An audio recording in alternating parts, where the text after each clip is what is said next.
The Nutty Putty Cave incident.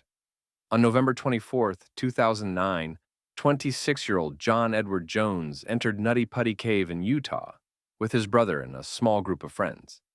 He'd explored caves all his life. This wasn't supposed to be dangerous. It was supposed to be a little nostalgic fun before Thanksgiving with the family. But, within hours, he would find himself stuck upside down in a space so tight rescuers could barely reach him. And over the next 28 hours, the world would watch as hundreds tried and failed to pull him free. Who was John Edward Jones? John was no daredevil. He was a medical student, father, husband, and member of a tight-knit religious family. Raised in Utah, he had a deep appreciation for nature, especially the subterranean kind. As a child, he often explored caves with his father and siblings. Now, at 26, he was visiting home from Virginia, where he was studying medicine. He and his younger brother Josh decided to revisit those childhood adventures and brought a few friends along. The destination? Nutty Putty Cave, a local favorite known for its winding, narrow passages and birth canal squeezes. The cave had a reputation. It was cramped, muddy, and unforgiving, and it had been temporarily closed before due to previous rescues that went wrong.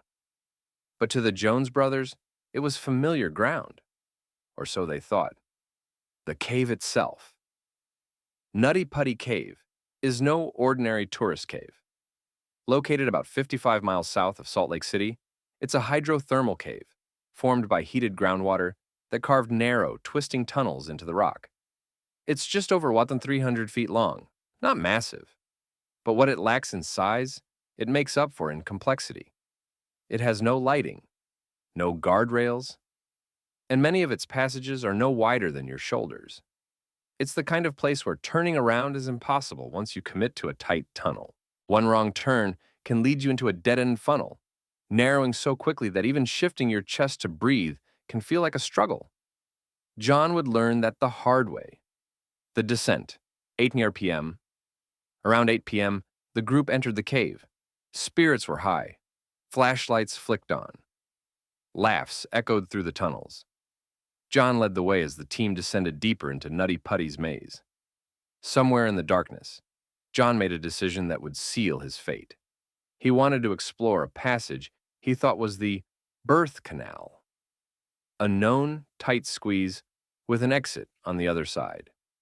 But he wasn't in the birth canal. He had entered an unmapped, dangerous tunnel, misidentified due to the similar shape and slope. This passage didn't widen out, it tightened.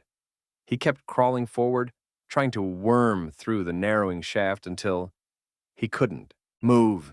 He was stuck, headfirst, upside down, trapped. 9 p.m. At first, John stayed calm. He called for Josh, who rushed to help. Together, they tried to pull John back, but he wouldn't budge. His arms were pinned, his chest was compressed. The angle of the tunnel, nearly vertical, meant his body weight was pushing downward, wedging him even deeper. Soon, his breathing became labored. Blood began pooling in his head. The inverted position caused his heart to work harder, and over time, this would become the most dangerous aspect of his entrapment. Not suffocation, but circulatory failure. Realizing the severity, Josh climbed out of the cave to call for help. By 9:30 p.m., search and rescue had been alerted. The race against time had begun. The rescue begins, 10:30 p.m. Within an hour, the first responders arrived.